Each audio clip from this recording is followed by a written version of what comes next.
So welcome to our regular meeting of council in person, live streamed electronically for Tuesday, December 5th. Don't forget to purchase your tickets for the bus trip to A Light at Night at Upper Canada Village, Saturday, December 16th from 4 to 9 p.m. Also, the letters are on their way to Santa. So kids, remember to be good as Santa is still watching. Our land acknowledgement. The council and staff of the Township of Montague acknowledge that the sacred land on which the Township of Montague is now located and this meeting is being held is the ancestral and unceded territory of the Algonquin Anishinaabe Nation. We'll have a moment of silence, please.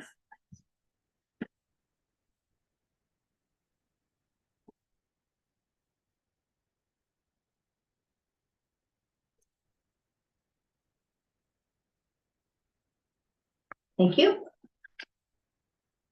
So moved by Councillor Abbas and seconded by Councillor Crabtree that the regular meeting of council agenda dated December 5th, 2023 be approved as amended this date to include the minutes of the November 21st, 2023 meeting of Committee of the Whole and to move items 8A, B, E, H, I, L, N, and O from information to action. All in favor?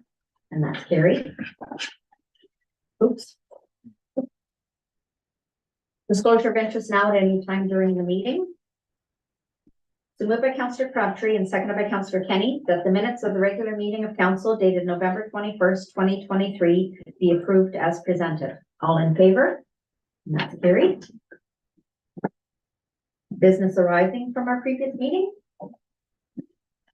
Okay. So we have no delegations or deputations. So our first is report by our junior planner, Kristen.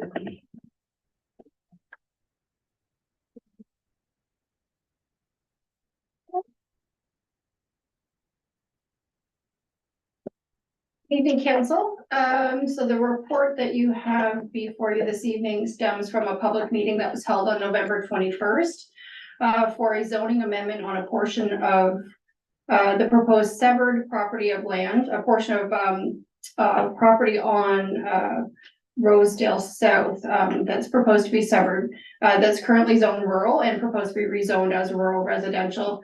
The reason for the rezoning request is that the front half of the proposed severed lot is currently zoned rural residential. The rear half is zoned rural. Each of these zones has different permitted uses and setbacks, and it was deemed to be appropriate land use planning to have the entire parcel under one zoning designation to make future development of this property more consistent. No objections to the application were presented prior to or at the public meeting. And a draft bylaw illustrating the proposed rezoning is attached to the staff report. Should council pass this bylaw, notice of decision will be issued and there will be a 20-day appeal period. If no appeal is filed within 20 days, the bylaw will be deemed binding. Are there any questions? It's pretty straightforward. Okay. So moved by Councillor Kenny and seconded by Deputy Reid Carroll that council pass the necessary bylaw to permit zoning bylaw amendment ZB23-003 GIF Lavat to rezone the rear portion of proposed severed lands under consent application B21-206 being legally described as part of lot 20 concession 3 Township of Montague, County of Lanark from rural to rural residential. All in favor? And that's carried. Thank you. And now our next one is Administrator Treasurer. Thank you, Chair. The Lanark County Detachment Service Police Board is something that's been in the works for several years now, where the municipalities are moving away from their own police service boards to a joint board. Right now, we're kind of in the process of transitioning and trying to put in place those policies and procedures and procedural bylaw type things for the group or for this new board. We had an initial meeting that involved all of the police service board reps from each lower tier municipality, and it was just too many people to get something accomplished. So moving forward, we're looking at just appointing a council rep to be on that transition board to start that process to get some of those things in place, because there's a number of items that we have to work on and get in place for this joint board. So this time we're just recommending, and up for council discussion, of keeping Reeve Jennings appointed as the, council rep. And then, upon the transition, I mean, council can have another discussion. But right at this point, we're just recommending that Reeve Jennings be on it, so, we can provide that, so we can start working with the group moving forward on the transition. Good question. So what happens if they have a meeting while I'm away? Can we just send a delegate, like a alternate? Yeah, sure. Wait, what do you mean? Yeah. So we don't need to add that here at all. No, Okay. we can have, as a delegate, and or the staff, like, I'll be at the meeting Okay. as well. Okay. So, ultimately, all these policies and procedures are gonna be developed by Staff, yeah. So, I don't think it would be a huge impact, but it's ultimately up to you. Okay. So no other questions? Okay. So moved by Deputy Reeve Carroll and seconded by Councillor Abbas, that council approve Reeve Karen Jennings to be appointed as the council representative to the new Lanark County Detached Police Services Board, which is scheduled to come into effect sometime in 2024. All in favor? Carried. Next one is for the administrative treasurer of Flush. Thank you, Chair. So this report is coming back. It went to the committee of the whole on discussions of the grant application for the emergency preparedness on the generator for the building. So we have gone ahead and done the application for the grant. I believe it closed at the end of November, but we had it in almost right after the last meeting. And this evening, we do have the pricing. It's changed slightly on the 60 kilowatt from the one that was installed over at Rosedale. But that council, we're recommending moving forward as our current one is tagged by TSSA and would need the substantial work. So to move forward with getting the new generator here and making sure that we're set up and ready to roll. Any questions? Quick random one. Maybe we did already know, what's the fuel that it runs off? Propane. It runs off propane, right? That's right. Yeah. Okay, perfect, yeah, okay. Moved by Councillor Abbas and seconded by Councillor Crabtree, that council approves the clerk administrator to order the 60 kilowatt generator from DR Howell Electric Inc. in the amount of 47,284, inclusive of non-refundable HST, and that council approve the use of administrative complex reserves to fund the purchase if the township is unsuccessful in the grant application to the Community Emergency Preparedness Grant. All in favor? Got one more question. I think that's fine. Here's the question. It's, if in the future, natural gas were to run through there, could that be converted? Yes. It could be burned. Yeah. Okay, Yeah. perfect, yeah. All in favor? Sorry. Carried. Whatever. And that's report again, clerk administrator treasurer. Thank you, Chair. So this is a request from the county asking for a council appointment to their County of Lanark Traffic Advisory Group. So attached is the letter that we received and also the terms of reference for the group. So this evening, we're looking at council to appoint someone to the group. Okay, let's open it up. Discussion. Who wants to volunteer? I do. I wasn't sure, I was gonna say, I wasn't sure you wanted. I You like the past, so, yeah. I'm interested in it. We'll see how it goes. Add myself to another thing. This, but yeah. It's fine with me. Okay, so And I just on that note, like I'm curious of this, but I think I know that there's something that you're interested in too as well. Like if there's something that you need that you can't make something or something like that, then I mean, Okay. I don't mind backing that up and we can discuss that because, yeah, we're Okay. both interested in that. So I think it'd be great if you're on it. So, yeah. perfect. Yeah. It's always great to have these back filled anyways. Yep. Sometimes can't make it. Can't make it, yeah, and I'm kind of active working with Mr. Dorian at the county too as well on this one and had lots of questions and we discussed it a good amount, so like it is something that I think every council member is curious of safety in the roads, but I know I've been active in it, but I think it'd be great to have Councillor Kenny as part of it too as well, so it'd be great. Yeah, anyways. So moved by Councillor Crabtree and seconded by Councillor Kenny, that council appoint Morgan Kenny, alternate Jeff Carroll, to the County of Lanark Traffic Advisory Group for the Township of Montague, and that council direct the clerk administrator to advise the county. All in favor? That's carried. Next is another report, clerk administrator treasurer. Thank you, Chair. This is good news report. So we completed our tabletop exercise for emergency management. The chief and our CEMC put that on November 28th. During that time, it came up the alternate CMC. So I'm currently the alternate, but we also have another staff member who is fully qualified for CEMC and one that's working towards it. So we're looking to appoint, you can have several alternate CEMCs. Obviously, in the event of emergency, you don't know who may be able to show up. So this is to appoint Kirsten Cote and Ian Straight as alternates, along with myself. Any discussion? Okay. So moved by Councillor Kenny and seconded by Deputy Reeve Carroll, that council approve the appointment of Kirsten Cote and Ian Straight as alternate Community Emergency Management Coordinator, CEMC, and that bylaw 3911-2022 be repealed, and that bylaw 4028-2023 be adopted as being a bylaw to appoint an alternate Community Emergency Management Coordinator, CEMC. All in favor? And that's carried.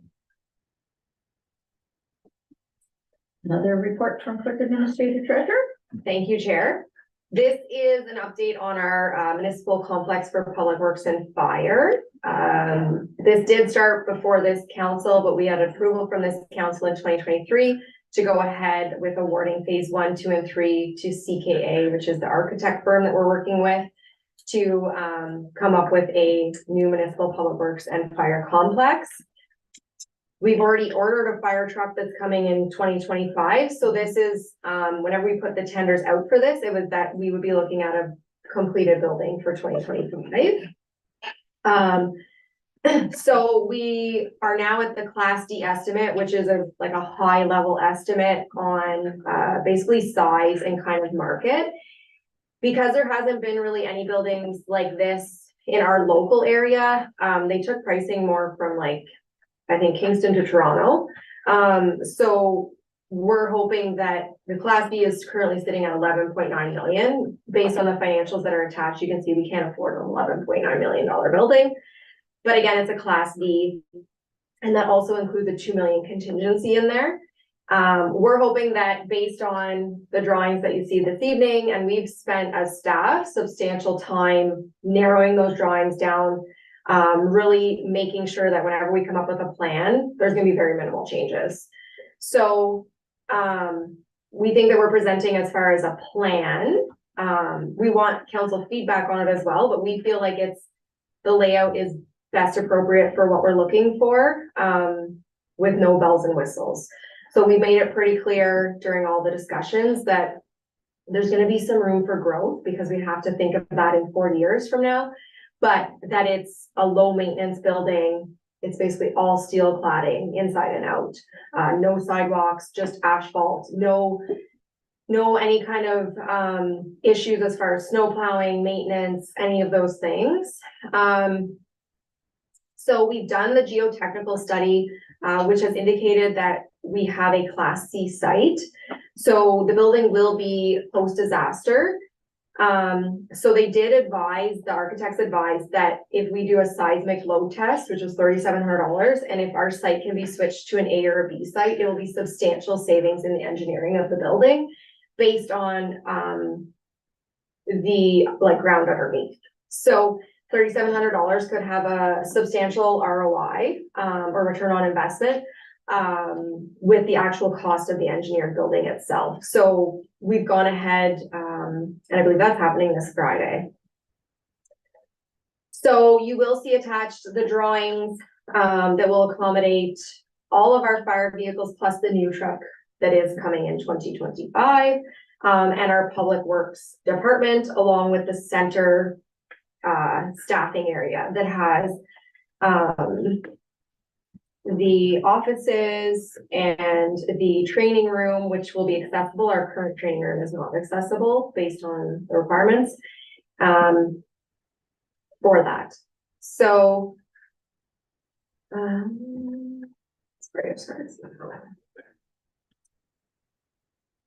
it includes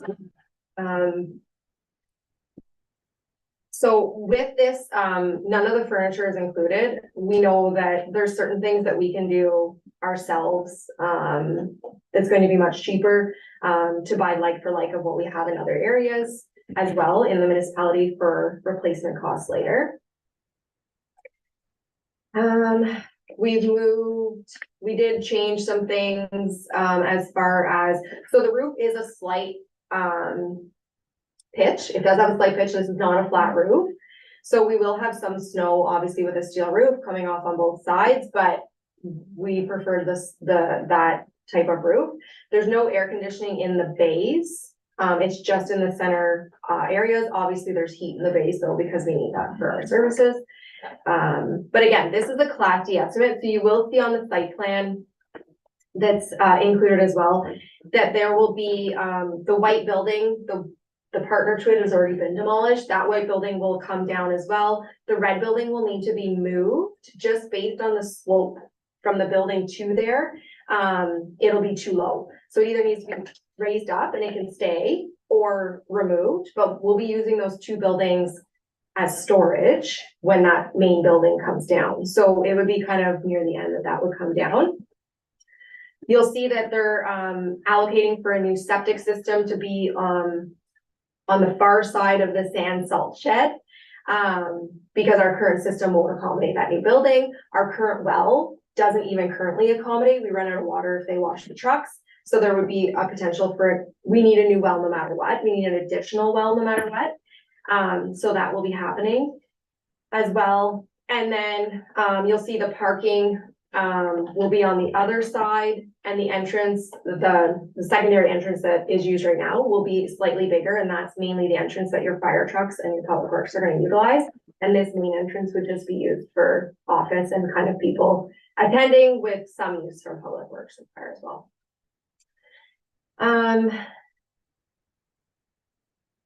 Currently, right now, the drawing does have for an upper mezzanine above the office area for storage. It is allowed for accessibility because it's not a public space. They've met for those requirements. So up there would be like some storage, but we would also have like the air compressor that's going to run lines to both sides. So it would be up there. The pressure washer would be up there to feed both sides. So some of those mechanical things that are not going to take up space down below, so we don't have to have a bigger building. So there's been a lot of thought go into this. The picnic shelter will have to be relocated, either moved up closer to there, and or potential to move to Rosedale Hall for a picnic shelter, where it may get utilized more than here, to be honest. So there are a couple site issues that we will have to deal with. Other than that, I think I've kind of hit most of the big items in relation to the project. Is there any questions from council? Can you go over why we need to do this? The new building? Yeah. So, currently, this building is in very poor condition. The Public Works building is in very poor condition. It doesn't accommodate our equipment. We don't meet accessibility in any building. It will need substantial work. And if we were to add on to it, it would need to be engineered to even allow us to do an addition. The Public Works building will not accommodate our new truck that we purchased for $658,000. So we'll have nowhere to house it. And also the current building, our fire trucks are 2 inches from the 600-volt electrical panel, because we have no room. So it's a huge health and safety concern. And it has been for years. I think that as we grow and equipment grows in size and things like that too, we're just really outgrowing, and it's not safe at this point. That building for sure. There's a lot of issues. But like the previous council found that we had some pretty long discussions about what can we renovate, what would be cheaper, could we do something in that, could we, try to go at the back end, but there was no space there because we don't own the land on that side of it. There's like, we hashed that out for, I felt like 2 years, trying to figure out what's going to be our best options. And the other side of it as well, I think, was that I mean, the costs are going up, which is obviously, I think it's a big concern for everybody. But we weren't really thinking this when we kind of started this endeavor too as well. We knew we needed to, so. It'd be nice if this was started, like Alison said earlier in a conversation, hindsight's 2020. It'd be nice if we would have started this back in 2010. And that would have been the focus, then we would already be there.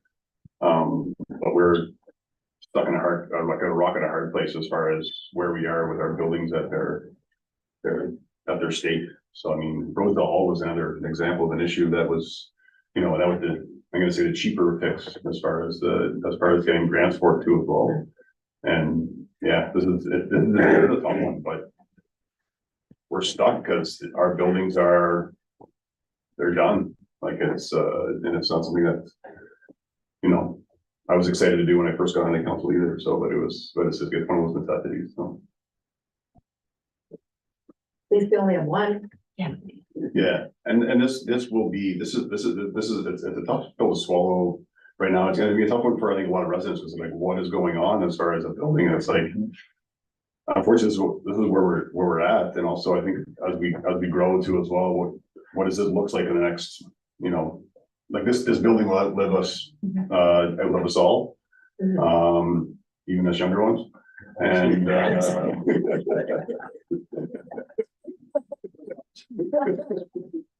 so, but I think that'd be a laughing matter, but this is one that definitely has been it's tricky, and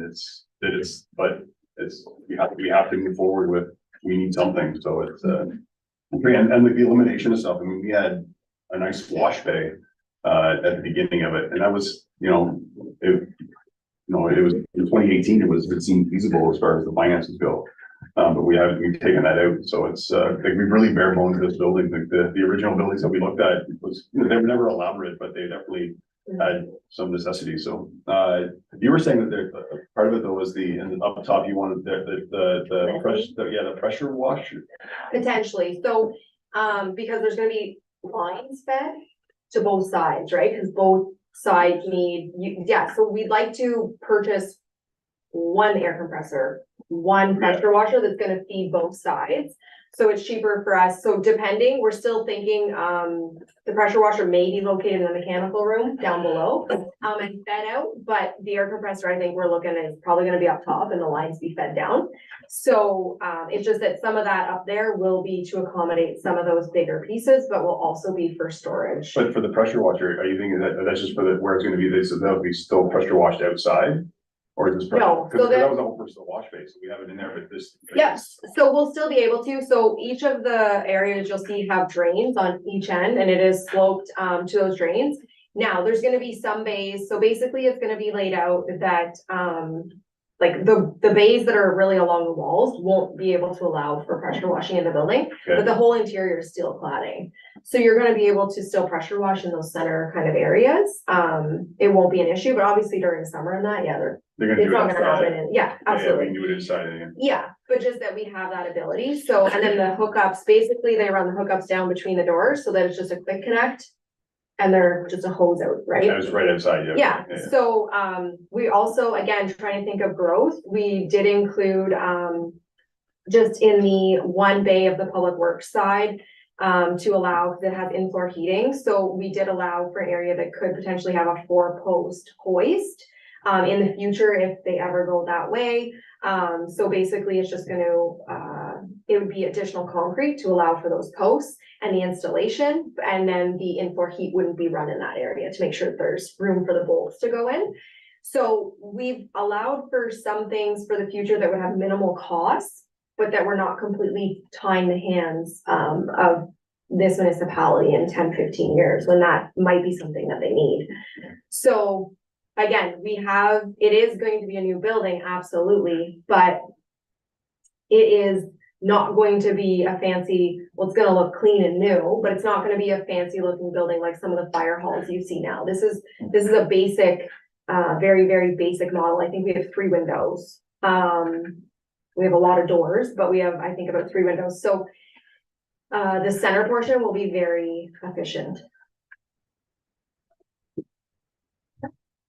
Do we know what the intent of the wall type build is as of yet, or are they still shopping around to figure that out? Yeah, so the Class D doesn't necessarily pin down all those things, where the Class B will be more like that, same as like all the mechanical, they met with us to discuss that Cause stuff. for this type of assembly, the cheaper route might be, a Butler style building. It's just something that you might wanna mention to them. I did send you a copy of it to your phone, just so you know. I sent you already, yeah. Cause when I saw this, it made me remember what a cheaper way, more effective way, and a quicker way to build it. It's what we do for a lot of, dealerships. It's actually the back portion of where they use for all the vehicles. It still allows for you to still have the build of the center where you'd still be able to do everything you want. And, it's, usually functional, cheaper, so. Just keep in mind, we're a post-disaster building though. Yeah, So, but I'll bring it up, but just keep in mind that the post-disaster building will be more money. Depending again on this seismic that comes back for us. usually this comes with all those standards. Okay. I'm just saying, it's a suggestion, that you might just want to relay, they might be able to, get your initial shell for a lot cheaper than, let's say, having it steel structure with steel stud framing, because for something of this size, that should be, and I'm telling you, I'm more expensive than that. Right. Okay. You guys doing? I was just gonna say, is there gonna be soundproofing in the mezzanine for that compressor and pressure washer and stuff, if there's offices below? So, yeah, so from the mezzanine floor down, it's fully insulated and gonna be dealt with, because it also has to meet the requirements for fire separation, all those things from the garage base. Okay. So that is all taken into account. Because of that, there is going to be potentially some bulkheads, going through both sides of the boardroom is where we thought would be the best location as opposed to center. So the boardroom will have 9-foot or 10-foot ceilings, and then about a foot, bulkhead on both sides. The one side's gonna be in a storage room, so you're not gonna see it. And then you'll see it on the back side, but still have those ceilings, but that has been, yeah. I guess, yeah, the next part too as well is, I remember when we started this too as well, like we were hoping big time for the grant funding side of it, which doesn't look like there's anything there right now. Except for net zero stuff, which is like, you know, you gotta pay $1 million, you get 500,000 back, so it's kind of a tricky one. And I'm wondering, about those funding opportunities, we have resolutions coming up too as well, it's kind of saying, supporting about looking for more funding from the province to the feds. But it is something that we should be looking at, for a delegation, either at AMO or Roma to see if we can get funding for our building too as well. So it might just be that sort of part of the staff discussion to see if that's something that we might be looking at or possibly doing, to see if we can get some money out of ministers. So I'll have to double check, but I think we already had to have it in for Roma, but I'll double. Almost too late. But I think we've missed that. And like you said, we're consistently looking for funding. Right now for the buildings, like you said, it is more towards the net zero, and or very close to net zero, which is not that we're against it, but for us, it's the operational costs of that building after with the solar panels and all those things that are also gonna have an impact on us. And like you said, you get relatively small return, and you also then have to lock in with their grant funding that may be a higher interest rate than what we can get with Infrastructure Ontario. So we will continue to look, and I mean, it's entirely up to council if they would like to be a delegation. Whenever that gets sent out for AMO, we can bring it back and have that discussion. And then if that's the case, then we will work towards preparing a presentation and a document for council to present. Cause I'd be game for that. I mean, I think that is something we'd almost have to do. If I'm not getting any grant funding, is to go do delegation and see if there's any possibility and complete our case of you know, we're a small municipality that, you know, we need infrastructure for this. So I'd say, anyway, so I'm sure, yeah. Sorry, I think even on that, it's that even if they can't provide that additional funding for the buildings, but they need to stop pulling the funding that they're providing to us for others, so that it's not the impact on the ratepayers, right? So I think there's definitely a case to be made there. Sounds good. Another discussion? Thank you. So moved by Deputy Reeve Carroll and seconded by Councillor Bass that council approve the layout of the municipal public works and fire complex as presented this date, and that council direct staff to advance to the Class B estimate, and that council direct staff to bring back a report to council once the Class B is received with draft funding options similar to the report of December 5th, 2023. All in favor? Carried. Reports, committees. Moved by Councillor Abbas, seconded by Councillor Crabtree, that council approve the minutes of the committee of the whole meeting of November 21st, 2023, and approve the recommendations contained within. All in favor? Carried. Moved by Councillor Crabtree, seconded by Councillor Kenny, that council approve the minutes of the Montague Recreation and Culture Committee meeting of November 21st, 2023, and approve the recommendations contained within. All in favor? Carried. Moved by Councillor Kenny, seconded by Deputy Reeve Carroll, that council approve the minutes of the Marrickville Library Board meeting of October 2023 and approve the recommendations contained within. All in favor? That's carried. Moved by Deputy Reeve Carroll, seconded by Councillor Abbas, that council approve the minutes of the Smith Falls Library Board meeting of September 26, 2023 and approve the recommendations contained within. All in favor? That's carried. We have no petitions, so we'll move to our bylaws. Moved by Councillor Abbas and seconded by Councillor Crabtree, that bylaw 4028-2023, being a bylaw to appoint an alternate community emergency management coordinator, CEMC, to be read a first, second, and third time, passed, signed, and sealed this 5th day of December, 2023. All in favor? That one's passed. Carried. Moved by Councillor Crabtree and seconded by Councillor Kenny, that bylaw 4029-2023, being a bylaw to authorize an agreement between the Township of Montague and the Upper Canada District School Board for use of the facility soccer field, be read a first, second, and third time, passed, signed, and sealed this 5th day of December, 2023. All in favor? Have no motion, notice of motion, so our action items move from information A and B together.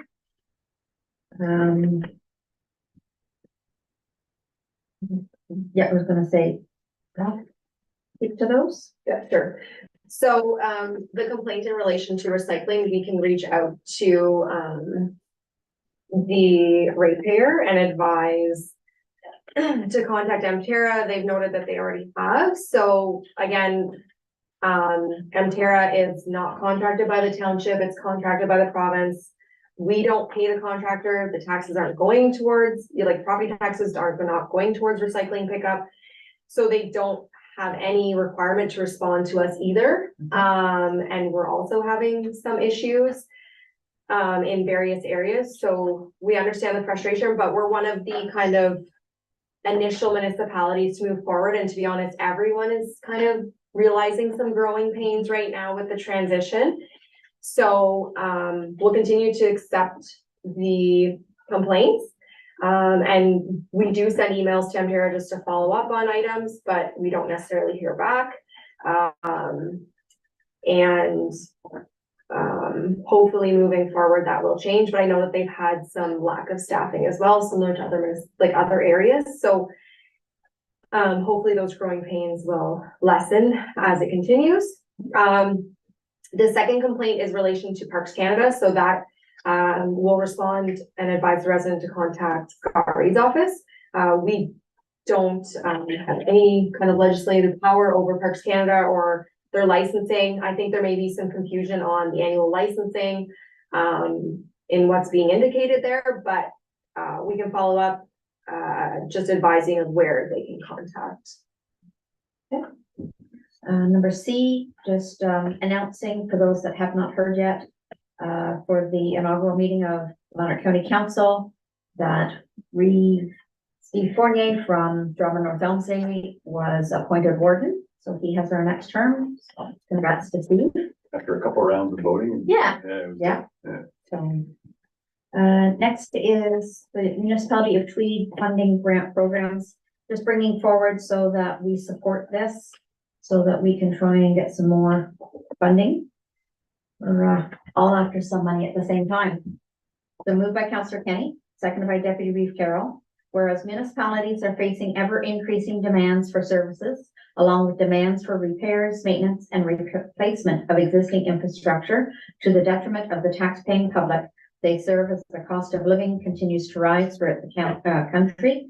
And whereas the federal and provincial governments in the past contributed through partnerships to fund projects that have been out of the financial reach of small municipalities. And whereas these 1/3 funding agreements have been instrumental in allowing municipalities to adequately plan and execute projects to protect the aging infrastructure already in place.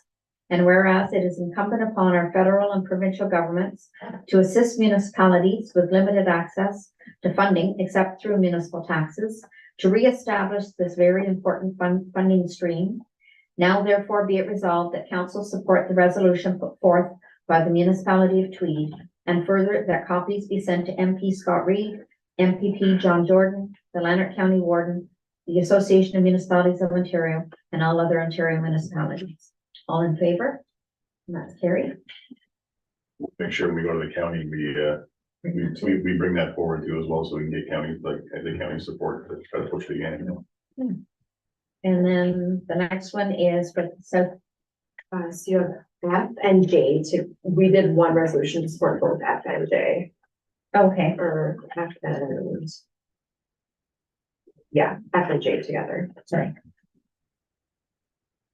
So moved by Councillor Bass and seconded by Councillor Crabtree. Be it resolved that the Township of Montague join other municipalities across Ontario, including Belleville, Napanee, and Prince Edward County, to urge the federal and provincial governments to establish a guaranteed livable income program for permanent position, and that this resolution be sent to the Right Honorable Justin Trudeau, Prime Minister of Canada, the Honorable Doug Ford, Premier of Ontario, the Honorable Michael Parsa, MPP, Minister of Children, Community and Social Services, Ryan Williams, Bay of Quinte MP, Todd Smith, Bay of Quinte MPP, Marat Stills, Leader of the Official Opposition of Ontario, and Pierre Pavlier, Leader of the Official Opposition of Canada, all 444 municipalities in Ontario, the Federation of Canadian Municipalities, FCM, the Association of Municipalities Ontario, AMO, and the Eastern Ontario Wardens Caucus, EOWC. All in favor? That's carried. Oh, wait. Got a question? We have got our MPP. Are we talking about increasing minimum wage or are we talking about a guaranteed livable wage? We're doing both. Guaranteed livable. Guaranteed livable. So basically, they had done a full report on theirs of what it means for their, it was just over $19, I believe, an hour. Yeah. So basically that the municipality is supporting a guaranteed livable income beyond the minimum wage. So that's the whole thing where like, Yeah, you're talking about two different things. Yeah, the minimum wage is one thing, and the guaranteed livable income is two separate entities. So, putting them together and having us vote on both of them, I can somewhat agree based on the cost of living right now that minimum wage is, and not that I want it to go up, because it goes up, everything goes up with it. But to guarantee.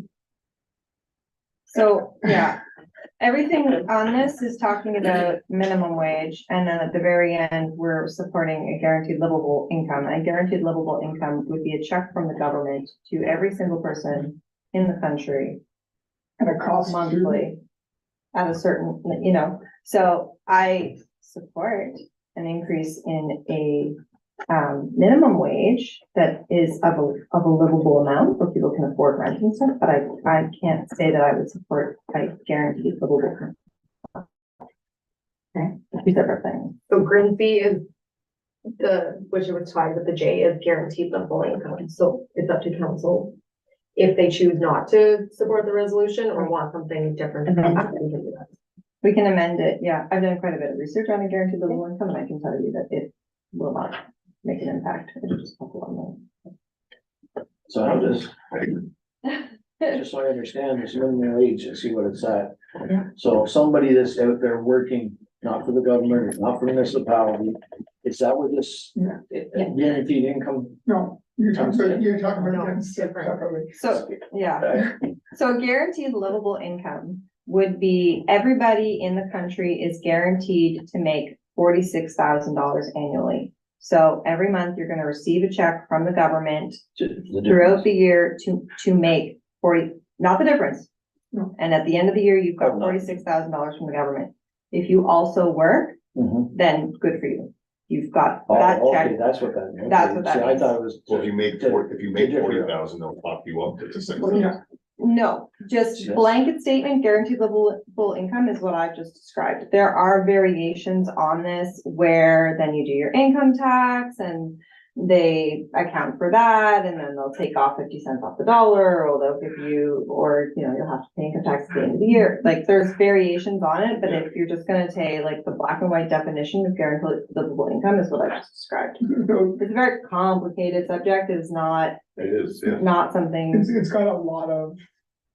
It's been the government a lot and it's got a lot of flack because, essentially, the working class would end up paying for the others. Yeah. And which, it is unfortunate. There's a lot of people, a lot of jobs right now out there that they're looking for people and we can't fill them. But we'd be paying the ones that are not working to have a guaranteed livable income, which just means that our taxes are gonna go higher, are to cover subsequent.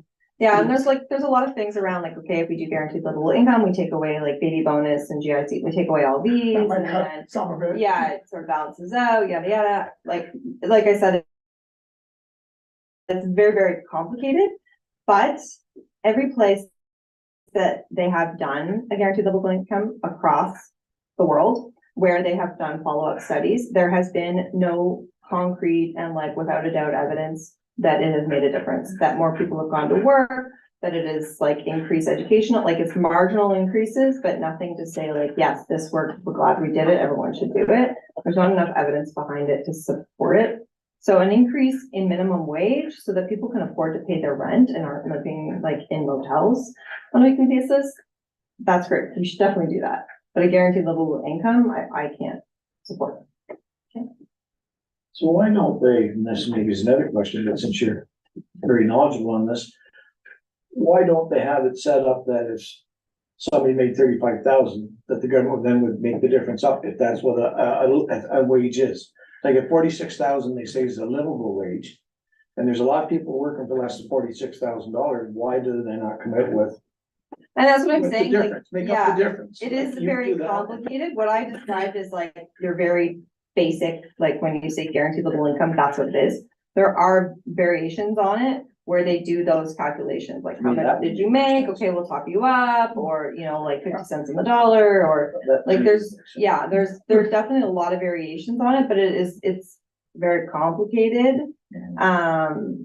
And I think that it's not something that I would recommend that we just blanket say, yeah, we support a guaranteed livable income. Without knowing what the cost is gonna be. It's costly, because that's where it would go to. Yeah, it's But- very but the costly, side, but it still no. is a costly side of it, that's because even raising the minimum wage can also, Oh, there's a cause and effect there too as well. I'm agreeing with increasing the minimum wage in an area where the cost is required. Yeah. So like Toronto, or like there's areas, there's pockets that it's a requirement. Some other places, they just have to work, but, again, when you start increasing costs, other costs go up. It's cause and effect. Gas prices are high right now, cost of shipping is expensive, prices went up, so it's just, you've gotta float that line and say, okay, we can raise this much, but we can't just say, hey, here's a whole bunch of money. No, not that. This is an easy solution that been done, because this has been tried for decades, and it's, and there's been pockets in Canada where they've tried it too as well, that, and Smiths Falls even applied for to do it, when they were trying in certain areas. Yeah, Ontario And has it's- Yeah, had started one, and I think it was only, there was no research done following that one. It was only for a year, 2 years or exactly, something. yeah. So there wasn't enough evidence, but in other places in the world that they have done it for a lot longer and have studied it, you know, longer out to see what the impacts were. And There's just not enough evidence to say that it really does make a difference. There's better returns on the. There's other things you can do, yeah, like With that pocket of money. make rent not so expensive, or, Yeah. you know, there's other things that definitely do have an impact. That are, I think, a better use of the dollar. So so it sounds like we have a group that's, So that's, exactly, so all in favor? All opposed? Defeated, there we go. Okay, that's your person. So the next one then is our South Bruce Peninsula. No. Recording. This media.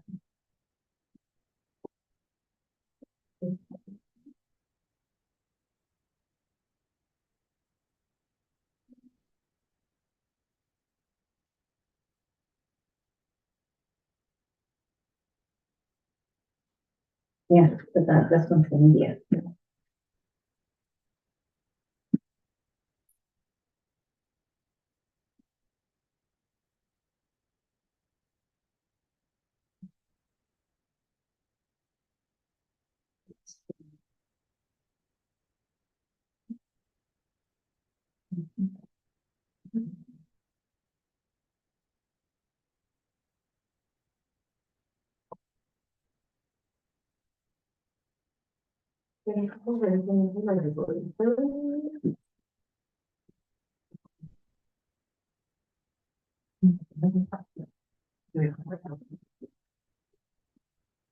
Jeopardy music, you could put on there.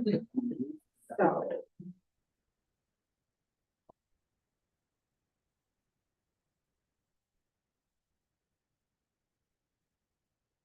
This is the. Yeah, so I think, we can bring this one back. Yeah. Because, Chair, through you. Yeah. So this one, the chair, had brought this forward to be discussed. I interpreted it much differently than she did on the resolution. I interpreted the resolution that it was to change the Highway Traffic Act to allow for us to put up, the signs that will actually, enforcement signs, that will actually charge the plate of the person that's speeding. She thought it was more so that we could put up signs on any MTO or county roadway of the traffic calming measure without having to have the approval. So I think for this one is that we need to maybe if council can just give me feedback so we can bring back a support resolution.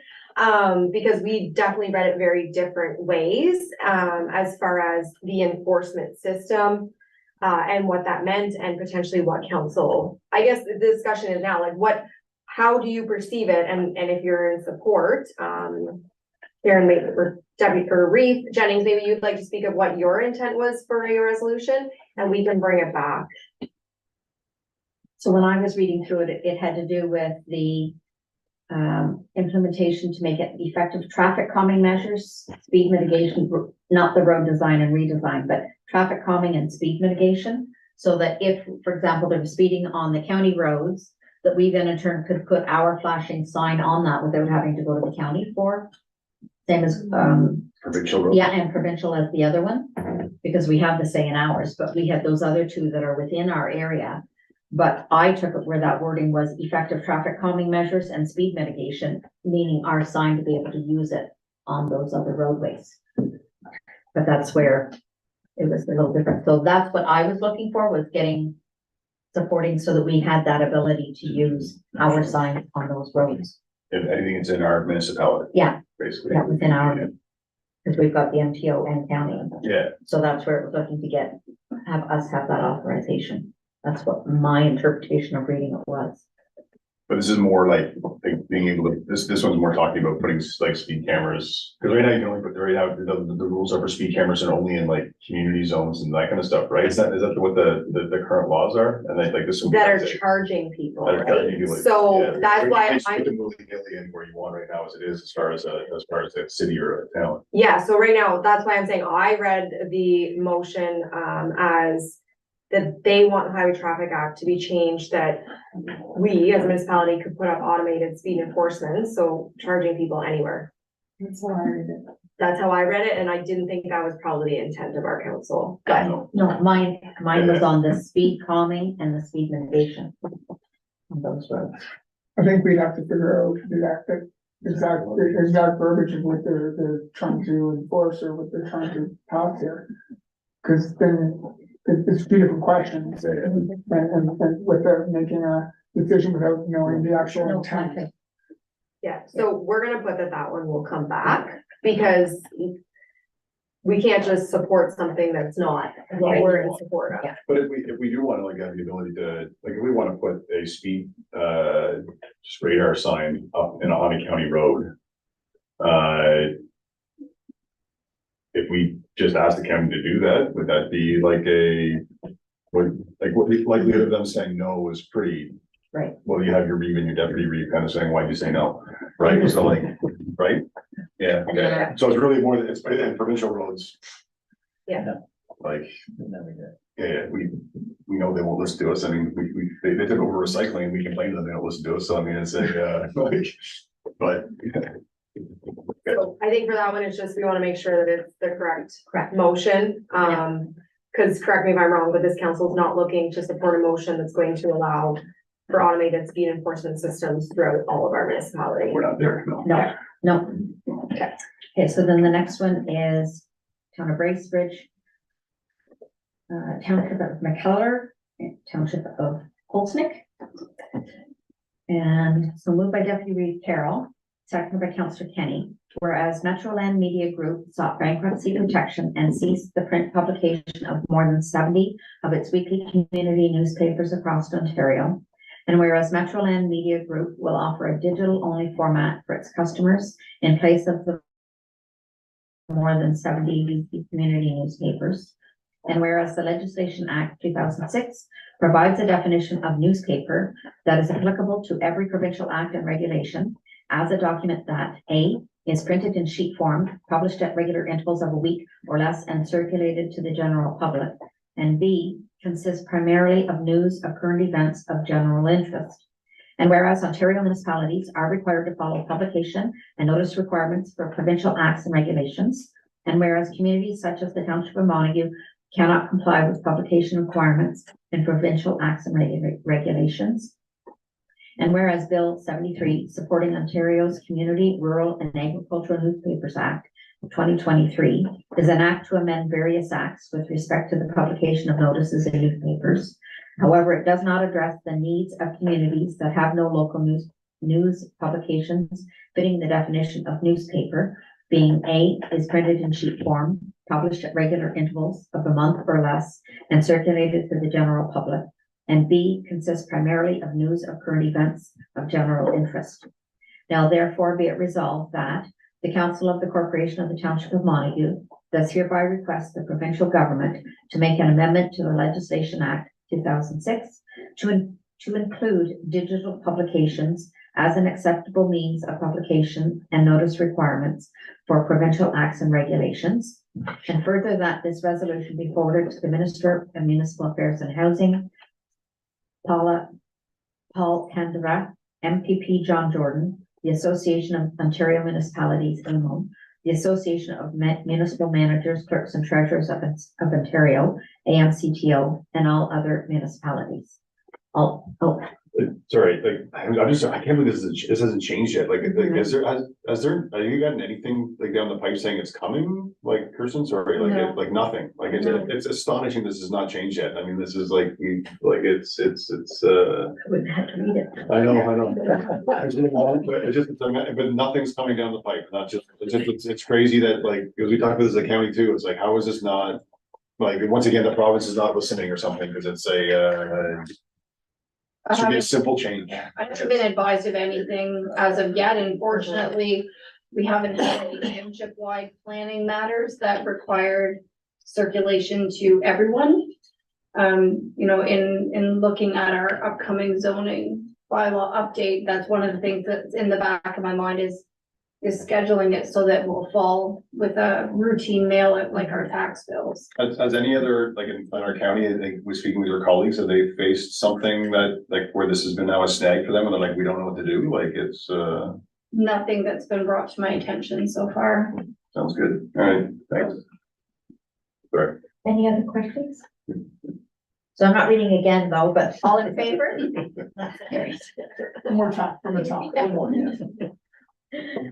And the last one is, Township of Pulsnick, fixing the Long-Term Care Amendment Act till death do us part. I need a mover and a seconder, so moved by, Sure.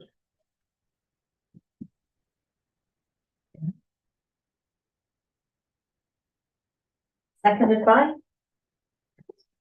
Three.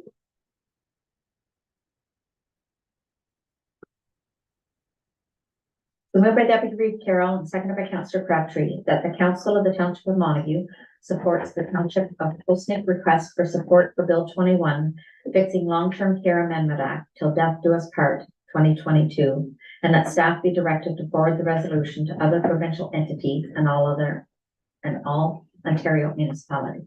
All in favor? And that's carried. So now we come to other business, which we have none. So before we go to recess, do I have questions from the audience? Online? No, I don't have anything. Okay. So moved by Councillor Crabtree, seconded by Councillor Kenny, that council recess at 6:56. All in favor? Carried.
We're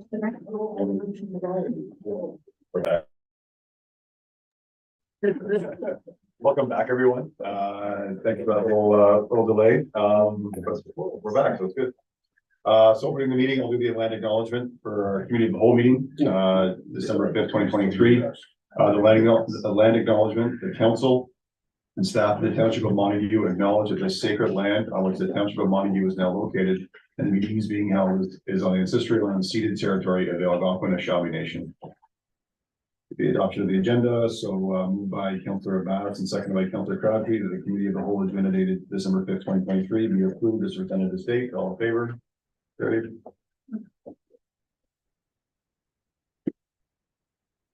No disclosures, no delegations, but our first report is with the community adjustment with Kirsten.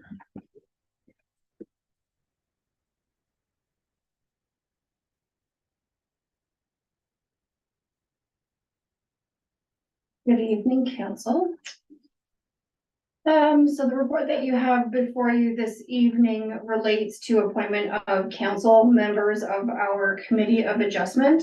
So the Planning Act states that non-council members are appointed for the term of council, but council members of a Committee of Adjustment are to be appointed annually.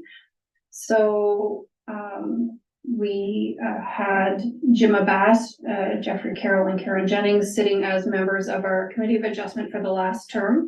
And we're just looking for direction as to which three members would like to sit on the Committee of Adjustment again, or new people. So we're open for discussion. There have been no complaints, so this is not an ousting of who was on there before. It's just an annual requirement for appointment, so if you're happy and you want to stay on, someone.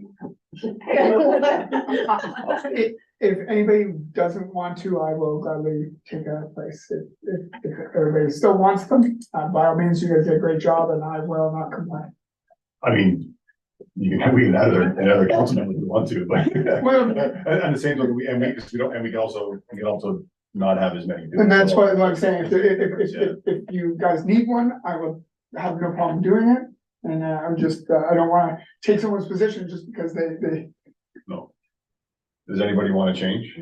I- You're good, you're good, I've already written the names down, so I really don't want to discussion there. So let's say, I quickly jotted down as she was talking, I kind of figured it'd say the same, but well,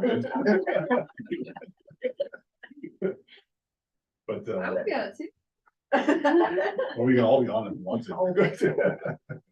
Okay. All right, let's move on. Moved by Councillor Crabtree, and seconded by, this is actually kind of funny, and seconded by Councillor Penny. Yeah, the The council appoint Karen Jennings, Jim Bass, and Jeffrey Carroll as the council members to the Township of Montague's Committee of Adjustment for the term ending December 31st, 2024. All in favor? Do you have a question or all in favor? All in favor. I try. It's always next year, we'll be back. Every year. Every year, Every every year. year. Okay, thank you. Again, I wasn't trying to take anybody's position. I was only offering it if you needed someone to take your place, because I understand other people take other commitments. I was just offering. Who's sitting in Bates' office? today. I already voted. I'll make this easy because Steve's already here. So Sturgis Road culvert replacement, give us the update. Thank you, Chair. So part of it is just the report for information, and then there's a couple recommendations in there for funding sources. Basically what went on is we had our road patrollers out. They called me 2 minutes before the shift ended and advised that a culvert was collapsed on Sturgis Road, which is Highway 15. It's on the west side, just past the WRT. Luckily, it's a very low volume roadway with one residential dwelling just past it, so low volume, not a huge concern. Once I was advised, we had pylons placed and I had the guys checking in on it daily.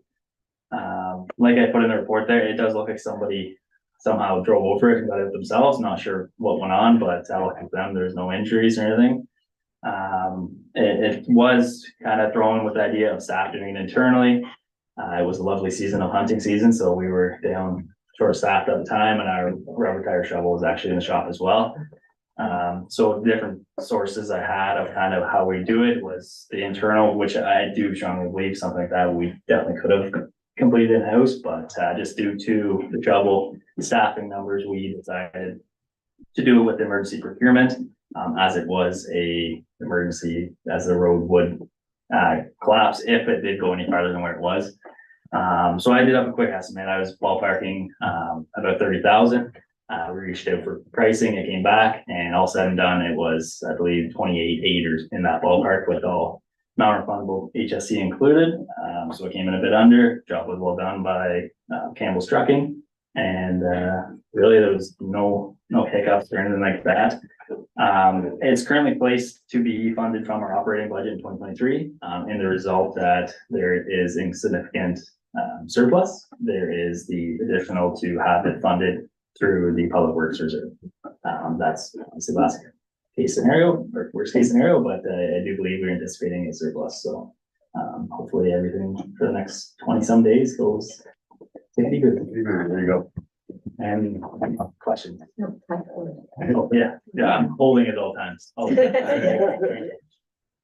Thanks, Steve. I think that's good. I think, if we can do it under the extra sort of surplus that we have would be great. A quick question, like if we did have to go into reserves, we're talking about going into the drainage, one, and you put that in the report. So, But Do you want me to speak to that? Yeah. So a portion could potentially be from the drainage because this is tied to a municipal drain, but it wouldn't be the full project. So some of it would be our like our roads, reserve, and potentially a portion could be from the drainage, but the entirety of these culverts are not on the municipal drain. So it wouldn't be, council can use whatever reserve they'd like, but it wouldn't be correctly allocated as a municipal drain because not the whole thing is a municipal drain. so yeah, you got to be limited saying whatever reserve that we would like. I think if we had to, I think it sounds like we're gonna have a surplus anyways, but if we had to, to me, that's what our contingency reserve is for. Like I would prefer that would be, instead of dipping into the public works fund or something like that, like that's what that reserve is there for, if we had to go into it. So that'd be my preference. So council will have to change that if that's what they're looking for. Because it says public works reserve. The public works reserve, And so, contingency is different, yeah, so. open up that for discussion. So that's my sort of side of it. That's where that to me what a contingency reserve is for this kind of thing. So, and I'd rather do that than worry about the public works one. And we can, once again, it's easier to tickle back, things back into the contingency reserve over time too. Like everybody else, No. It's for a road, Yeah. so that's where Public Works comes into play. 100%, yeah. So, I mean, half a dozen one to the other, really. It is at the end of the day, yes, So yeah. I think I'd leave it for now. I'd leave it to, if Ally suggests that. Unless you have a reason that the other one would be better. So if I can, just again with the building, and we don't know the exact numbers and whatnot yet, that contingency potentially could be for that. Contingencies are more, they can be used for many things, but keeping in mind, natural disasters, the windstorms, all those things that we have as well, that we really cannot budget for. But ultimately it's up to council. It's just that contingency, again, we do have the building that we're unsure of, but it's not a huge dollar amount that we're talking about for the difference. And right now, the public works manager has been under budget on a number of items, just from being proactive. So right now, we're not seeing it as an issue as far as surplus, but Yeah, and I think it's a moot point at the end of the day, as far as just, is my 2 cents to the other part of the reserve. Well, I think- But I'm good with you. Because we're also talking about a small amount of money overall, so, all right, sounds good. I did. Yeah, good thing. Moved by Councillor Kenny, seconded by Lee Jennings, that the committee of the whole receives service roll call replacement report for information, and that the financial cost be placed in the 2023 public works operating budget, and that the council approve the use of the public works reserves in the event. There better not be, if there is a not significant 2020 surplus to fund the emergency reserve. Thanks, Steve. Everyone, all in favor? Yeah, We didn't want you to have to cross anything there. that's it. I appreciate that.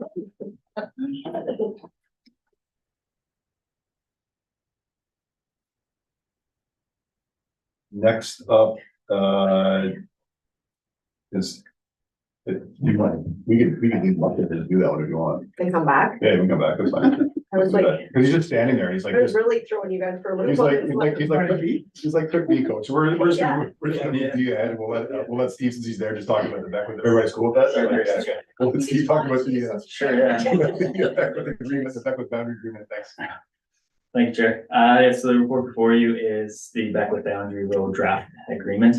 This is something many councils have kind of had on the action tracking even before I was here. It's been something that's been identified as obviously a major liability, and something that really needs to be completed.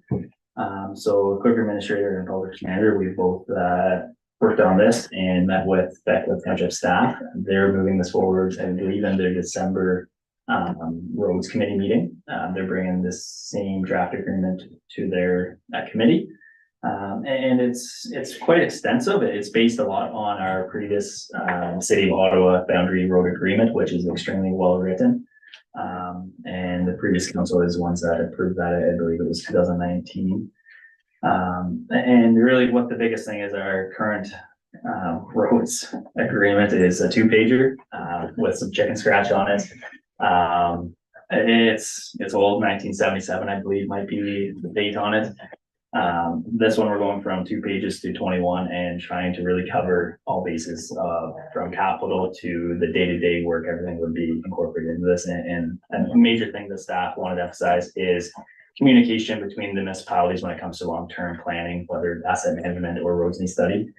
Make sure that we are planning and on the same page and trying to align both of the plans. So when we're moving forward with these large projects, it's going to move forward quickly, and there's not going to be as much tension when it comes to large capital projects. One of the biggest changes in there that residents will see is the proposal of majority of the boundary roads being completed by Montague Township Public Works. Montague Boundary Road will still be maintained by Beckwith. They have full responsibility for that for maintenance right now as is. Montague Township will be taking over the gravel section from Drummond North Elmsley boundary to Lawford Lane. And this has really been proposed from Public Works in Montague due to proximity of our trucks getting there sooner. Right now, it's kind of a terrible situation what's going on, and base one plows turning around and really they go ahead, complete the route, add 5 minutes to our Montague route up in that corner, and residents are going to see a plow probably a couple hours before when they usually see one. So that said, I wanted to make sure that all costs aligned and balanced at the end of the day. So I use our user fees and charges along with a lot of the data I've collected for operating hours for our user or operators. And it worked out to taking on the extra roads. We were a couple $1,000 plus minus more expensive to do what we're doing.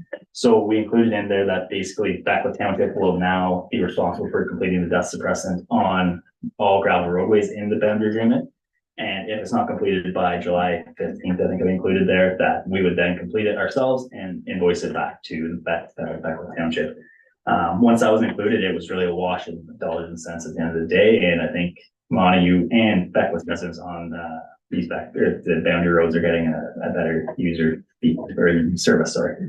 I think I got everything in there.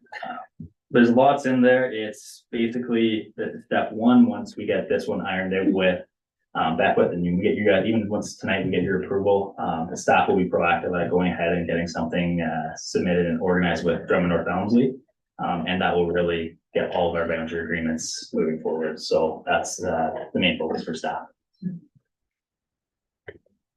Hi, Steve. I know there's a lot of time and effort to put into that too as well, and trying to, make sure everybody's on the same page and everything else has done that. Is there any questions from council about? Seeing none, I guess my only question would be for the dust suppressant, why would we not just take that on too, and just do that and just invoice them? Would that not be easier at the end of the day, or is it you're just trying to make sure we're trying to even it out as much as possible? Trying to make sure that it's kind of all in there. At the end of the day, that hits our operating budget. If something was ever occur that is not paid, I know there's lots that can be done, but at least the way it's written in the agreement, that is a wash at the end of the day. There's trying to minimize the amount of invoicing we really have to get. That's kind of main thing, is trying to prevent any back and forth that we can. Yeah, I like it, and it's better than our, 2-pager on an action, so that's good, man, so that's, that makes things, hopefully gonna be smoother, as, because we know we have McLaughlin. The other part of McLaughlin that's coming up, that's getting a little bumpy. So it's gonna, I'm sure that's coming up in the next, short bit, so, perfect, Steve, thanks, man. So, to read the right one, ready to I think, yeah, sorry. So the only thing I'm gonna bring up is that, in the agreement is changing. It used to be a 1-year notice period from a township to a township for the capital side. Beckwith has requested 2 years because they do their budgeting substantially after the URs. So we have to be proactive, and that's what Steve was saying, being proactive in that capital side to get a plan so that everyone knows well in advance, because we don't want, we want to make sure that it's not a deterrent because we're doing our budget early, because in the most part, it saves us substantially to get our budget done. But so they requested that change to the 2 years. It wasn't so much us. So we do have to be, and that's where Steve's saying, like, being proactive in that, they will know and we'll put it out to them well in advance. And we had that well planned out. It was well, right, with our roads, on our roads needs and everything else, and we know where we're at, so we should only give them that time frame pretty easily, right, so. But- Yeah, So there was discussion on the road meet and the asset management planning. They're doing theirs next year as well too. So we said that we should meet and make sure that our timelines match up on our plans as well. that's a good point. Yeah. And I guess we did the same thing with Governor Thumbs, as we moved that one to as well, to make sure it's like, well, no, we see that 3 years from now, and it's even though it's, yeah. Yeah. Right. Perfect, thanks, guys. Any other questions? We're good, okay, so moved by Councillor Abbas and seconded by Councillor Crabtree, that council approved the Beckwith Montague boundary agreement as presented, and that the public works manager be the contract administrator for this agreement for Montague Township. Deputy Reeve and clerk administrator sign all associated papers pertaining to the Beckwith agreement as attached. Should I was gonna say, why is it, yeah, okay, I'm just gonna say. All in favor? Good.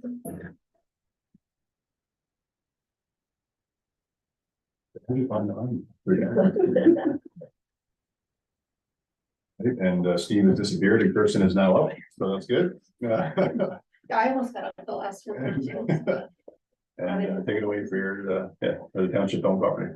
Okay, back in October, a report was brought to committee of the whole, with respect to properties owned by the township. I believe there were, let me say, 30-ish properties, and to discuss any development potential that related to each.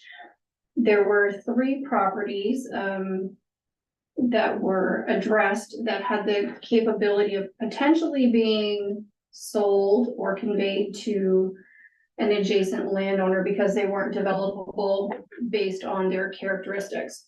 So attached to this report is actually a letter from an adjacent owner to the small triangular piece of property that's located on First Street, next to the railway yard. And the adjacent property owner has contacted us to say that he is interested in purchasing this property, and that he would like to add it on to his existing land holdings. In preparation of this report, staff pulled the sale of property policy, sale of land policy, that's attached to bylaw 2962/2007. And it's pretty vague. It needs a lot of work. And so it is staff's recommendation that a report be prepared with a revised and updated sale of land policy bylaw that will be brought to a future meeting for council's consideration. So attached to the report, you'll see the correspondence from Mr. Pepper, who is the adjacent property owner. There's also mapping that shows the location of the township property and his property. And Schedule C of the report identifies the 30-meter residential setback from a railway. So you can see, looking at that image on Schedule C, that the entirety of the triangular parcel is within there, and coincidentally, so is basically all of Mr. Pepper's property. So if he were to acquire this property from the township, he wouldn't be able to develop on the triangular portion. He wouldn't be able to increase the footprint of his existing property. without having, permissions from the railway and site plan control. So the intent at this point is that that property would just be added onto his land holdings as green space. Schedule D of the report is the existing sale of land policy. And staff are, again, recommending that that policy be augmented. There's a lot of information that is lacking in there, specifically as it relates to document preparation, deposits, and processes to be followed in different situations, whether that unusable parcel would be adjacent to another land holding, or if it would be perhaps, offered on the open market through a realtor listing. So there's a lot of information in there, and I'm just gonna stop talking and open it up for any comments from council or questions, and I'll do my best to answer them. Thanks, Susan. So just to clarify, also the option that's being recommended from staff is basically to go in with an agreement with Mr. Pepper for him to assume all costs associated with transferring land to his name, but not looking for any sort of sale purchase of the said land. The recommendation would be that once we have the appropriate sale of land policy bylaw in place, that would have the information in it with respect to deposits, appraisals, who's responsible for what, any legal documents that are required to be prepared, that we then go to Mr. Pepper and say, this is our policy. Are you still interested in proceeding with the acquisition of this property? And then if he is, he would pay the requisite deposit and follow the process as established. I think it would be premature to go to him now, because we really don't have a proper policy in place that kind of covers the township and sets out the responsibilities of all the parties involved. So when if we did that process, there's no obligation at all from us until the very end anyways, right? After the There's policy. there's always the possibility that you pass the bylaw with the amended sale of land policy, that we reach out to Mr. Pepper and ask him if he's interested, and he is. So then we go ahead and we obtain an appraisal, and the appraisal comes in at, I don't know what it's valued at, but let's just throw a number there. Let's say the appraisal comes in and says it's valued at $20,000, and he's not agreeable to pay that. Well, then it's moot, we're done, Well, yeah. and we have an appraisal for whatever purpose. I'm not sure what that would be. It's staff's recommendation not to list this property on the open market because it's really of no benefit to anyone else. We don't want someone to put an offer in, purchase the property with the ideology that they're gonna be able to develop it and then be disappointed and feel that they, were misled. Even if we were open and forthright, was saying this isn't a developable property. Not everybody reads the fine print. It just leave a bad taste, I think, in someone's mouth. Yeah. We've had that happen to the township before, so that's Mhm. interesting. So it's at that point, I mean, is there any question from council at all as far as that? That recommendation sound good, yeah. No, it's good. Yeah. And I have spoken with Mr. Pepper, and he is aware that, this isn't something that's gonna happen quickly, that there's some bylaw and policy changes that are gonna be required before we even get to that point. So the next step, as recommended, would be the sale of land policy to be brought back. So we're probably looking at the new year since so probably January before that would be brought back for council's consideration. Which is fine, obviously, yeah, so that's great. No questions? Perfect. So, I think we'll take that recommendation. It's good. So moved by, Reed Jones, seconded by Councillor Abbas, that council, deems the land surplus for the needs of the municipality, and the council directs staff to bring forth an updated sale of land policy for consideration at a future council meeting, and that council directs staff to proceed with option A, stated below. All in favor? Carried. Thank you. Thank you, Kristen.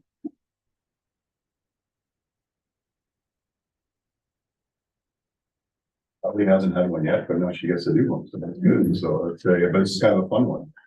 So take it away, Ellen. Thank you, Chair. So this is to amend or bring back a new bylaw for our appointment of citizens to local boards. So we will have some changes coming up. We do have a new member that has applied for the Recreation and Culture Committee, which is Kayla McCallum. We have also had a resignation from a member, so that will come back when the bylaw comes back. And I just want to note that, again, we were speaking about the police service boards. So I think that this is the draft. So in the resolution, it will be to amend. It's already there, though. No, it's not. Okay. So it will be to amend the police service board appointees that will just be until the joint service board is implemented, because they will not be in place until 2026 unless it extends into 2026. And next possible. Any questions? No questions?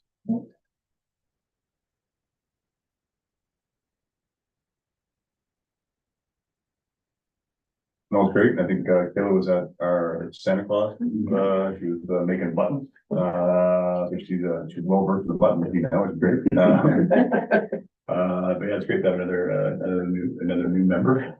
There were a couple of little Rudolph the Red-Nosed Reindeer buttons left behind, so I've inherited those. So thank you to whoever made them. All right, no more questions. So it's moved by Councillor Crabtree and seconded by Councillor Kenny. The council approved the draft bylaw amended this date to revise the PSB appointment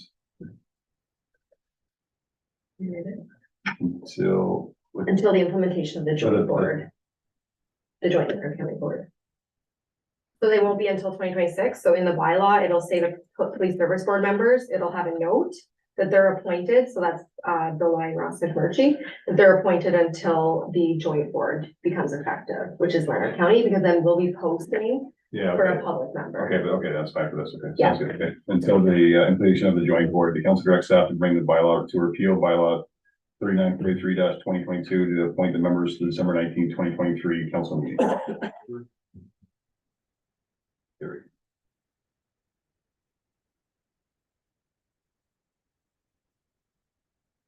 And our last thing on the docket is the donations.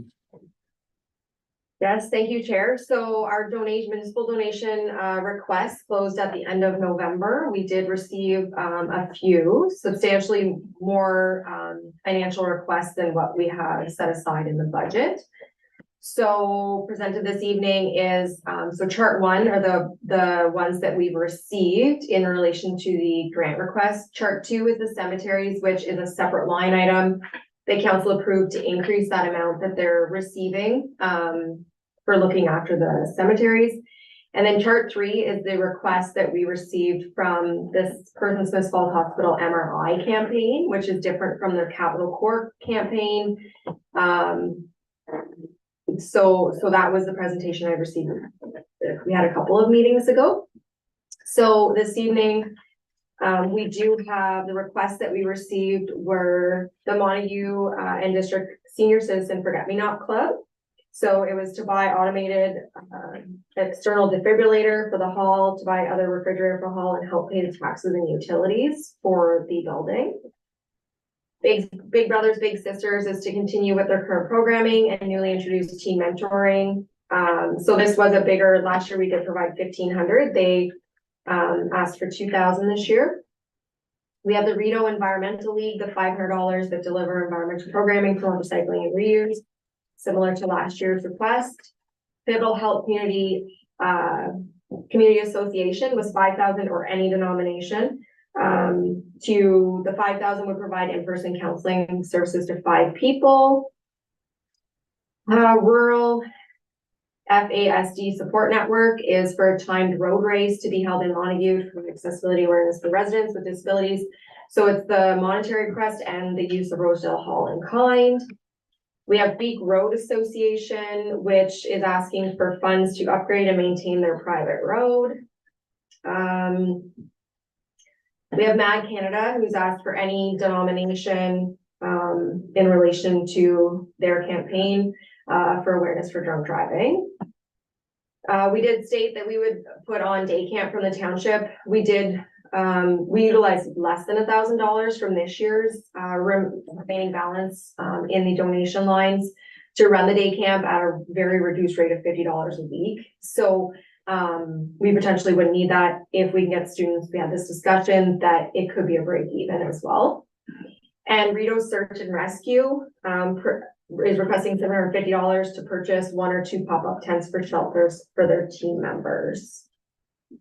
So overall, the requests were over 20,000, and we have 12,500 in the budget. Thank you, Ally.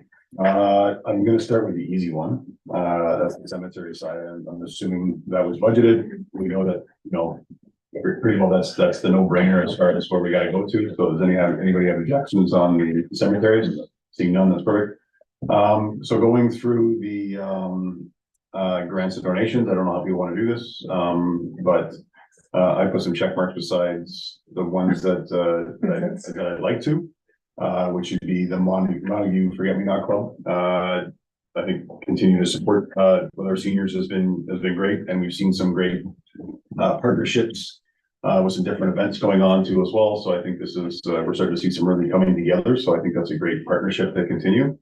The Big Brothers Big Sisters, I mean, I'm a big advocate for what they do, and I also see what they do as far as some of our youth and our youth also in Montague, along with the mentoring program, which if they're going to do some of that in the Montague Public School, I've been part of that mentoring side of it too as well, and it's I've seen the value that it can bring to some of those students that really need it. So I think it's a big benefit to our youth for sure. The Rito Environmental League we've pretty well always supported, and I think it's an easy one, and it's an easy one for us to continue with, and I think they do a lot of good in our community too as well.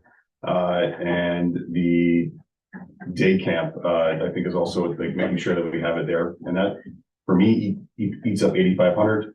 The one I am curious about, I'm interested about, but I'd like to maybe hear a delegation about it, is the rural FASD, more for the fact that they kind of situate themselves in Montague, which is kind of neat. And it's also FASD is one of the least talked about and biggest disabilities that we have out there, which is unfortunately talked about. So those are my sort of thoughts, and I'm that would eat up $8,500 of that, which, I mean, I think it's also a nice thing to have a little bit of money left over if things kind of come up with things that we could donate to over the course of the year too as well.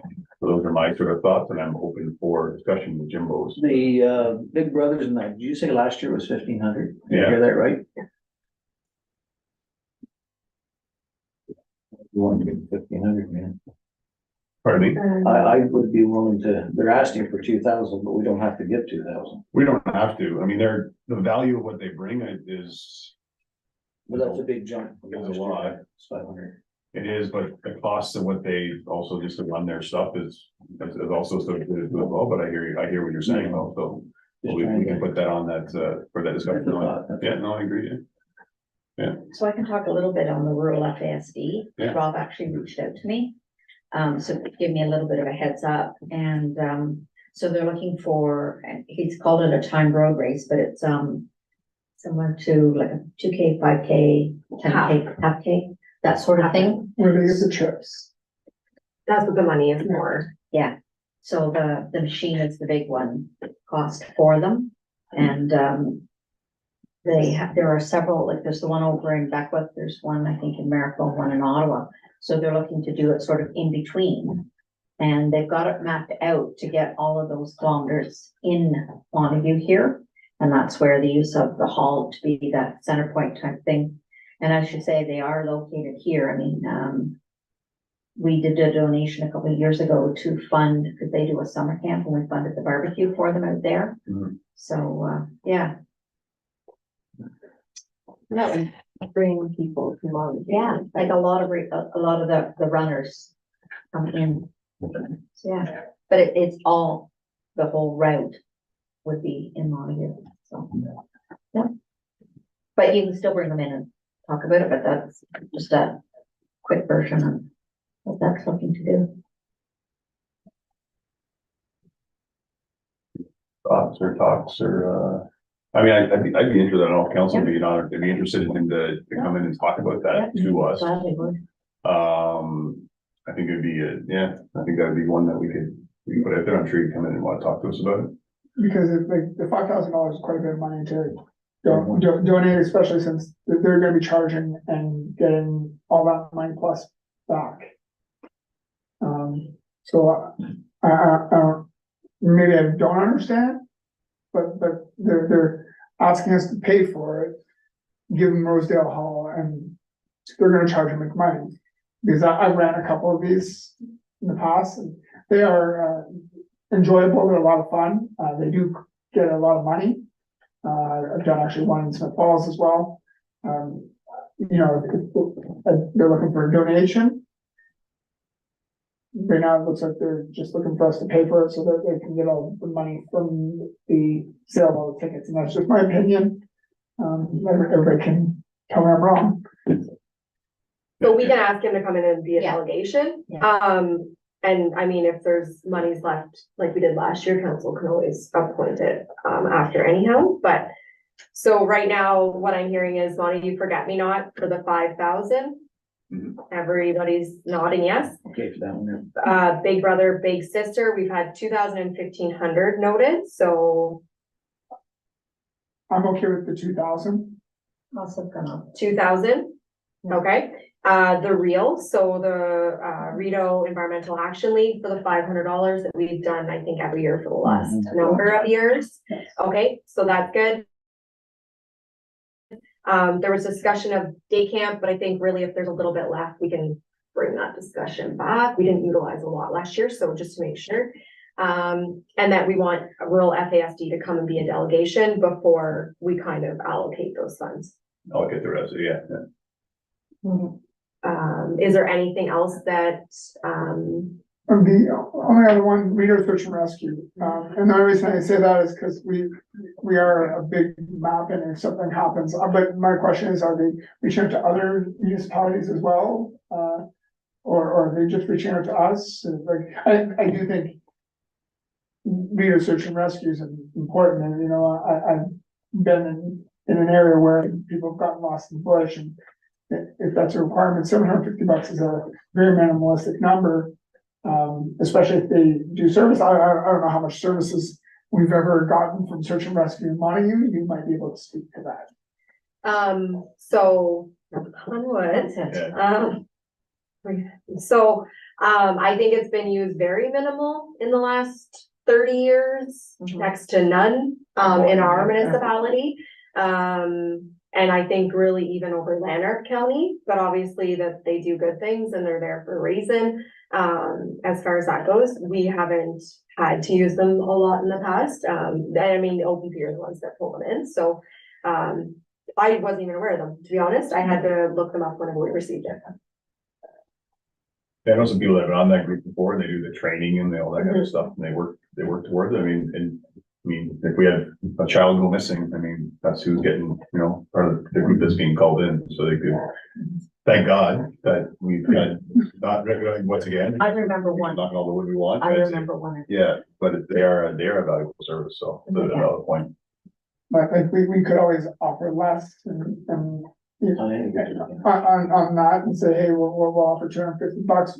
We don't use the service. And hopefully we never ever need it, but everything is more expensive, and having something there is better than having that service not there, and say that, hey, we're donating something is better than saying we're just turning you down, but then next week we need you, and by the way, can you come help us? So what would you like to bring forward as a recommendation for an amount? Could we do 500? Like, I don't know anything about this. I don't know. I'm looking for anybody who has a little more input than I do. I think we could put them on a consider list, but I'd like to see that they've applied to all the municipalities. Yes. Because I don't want to be the one that's just funding it. Yeah. That's great. It's a good idea. Okay, so we'll follow up with them Yeah. and bring that back. Yeah. At the time of the delegation as well. Or it's just a, No, it's good, it's good. I think it'd be great if something happened to one of my kids that they're lost in the bush from camping or whatever, that we could find them. So it sounds like we have A and B sort of figured out. As far as that goes, right? So that Yeah, if the, we got 5,000, Yeah. Big Brothers, 2,000, the 2,000. real 500. Yeah. And we're leaving ourselves, and also we're having the delegation. Yeah. And we're leaving ourselves, which is good too as well, because, we might have decisions as we go, so it's good, so. Okay, so we have 7,500 allocated of the 12,500, if That's good. Would that For right be now? almost the right amount if the other one would go to a way that we said, hey, we wanted to fund the full thing? If we wanted to, or we say, you know what, we might say we only want to give 3 and then, so we can have, a $1,000 left over just to make sure, because something might come up in, did we plan anything for any type of graduation or school bursary at all? So that's a separate line, It's a yeah. separate line, right? And That's we again, have substantial funds there, for that. So Okay. we actually bumped that from $50 a student to $100 a student. Yeah, And we have $1,000 in that line. so that's good too as well. Yeah. We have, Yeah. funds available for that stuff too as well. That's good for things that might come up, so. But that's the good ones. And then the last one is the hospitals. Is there any, inputs or, flavor or anything that anybody wants to partake in that? So I'll come back to, and I mean, I recognize the importance of it. I just also recognize that hospitals aren't a funded portion of municipal act. And therefore this, as I've stated before, is a request of, it's the residents to make their decision as to where the money goes for a donation, because we do have several residents around the area that use the various hospitals. So for us to dictate stating one specific, and that is with reference to the ones that have reached out individually. But, it's other hospitals aren't being funded by taxes. So I don't feel that that's our job to do. It's not part of a municipal act as to what we assess taxes on. So, as I said, I recognize it's an important service. I just think it belongs to the residents' choice as to where they make their donations. I agree. It's interesting too, because I was watching a Leeds thing, one of their Leeds meetings, they were talking about, because I think the Kingston Hospital was, looking for money from them, and what that came up to as well as like saying, when is it the next step where we're serviced by the Ottawa Hospital too as well, and when are they gonna hit sort of that wind and say, hey, listen, like it's, this is the amount of residents that come from here to there and everything else, so it once again, it does open up that portion too as well, as far as what the services is too as well, so I think we all acknowledge the importance of the hospitals, and this has nothing to do with not wanting the support and wanting to make sure that we have the right things for the hospital, but it's this is that slippery slope that I mean the county has gone down. That has been very, very tricky as far as are we reaching out of our boundaries, so I see no flavor, so we won't keep talking about it then.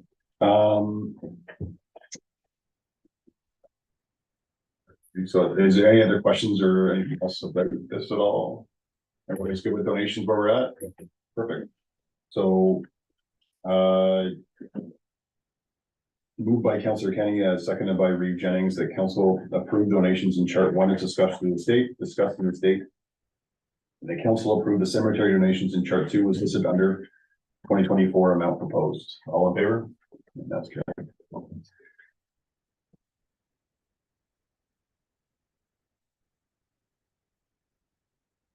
So the reports committees, petitions, motion, notice motions, unfinished business and all that stuff, for adjournment. Do we have any burning questions for the audience, online, email? Get a lot of shaking of no's, which is good. That means that gotta be a good thing there. It's too short for Jeff, come on. That's too short for Jeff. This has been a good year for council as far as being very efficient and very amicable. So it's been a good Yeah, year. George, huh? Been a good year. So it's we have it's a good, this has been a good, Thorough staff. so yeah, a good council. We have, the staff has been, doing great with advising us and and everything else. It's been good, so. So on that note, we do have an in-camera after this, but I mean, it's but moved by Reeve Jennings and seconded by Councillor Abbas that the committee of the whole meeting for December 5th, 2023 now be adjourned at 7:49 PM. All in favor? That is carried.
Okay, so moved by Councillor Kenny and seconded by Deputy Reeve Carroll, that council resume the December 5th, 2023 meeting at 7:51 PM. All in favor? Carried. So now moved by Deputy Reeve Carroll and seconded by Councillor Abbas, that this council moves into closed session at 7:51 PM. As per section 2392 of the Municipal Act, SO 2001, in order to address one item. Item 1, human resources, more specifically clerk administrator treasurer. 2392, a meeting or part of a meeting may be closed to the public if the subject matter being considered is B, personal matters about an identifiable individual, including municipal or local board employees, that the clerk administrator treasurer remain in the room. In favor? Carried.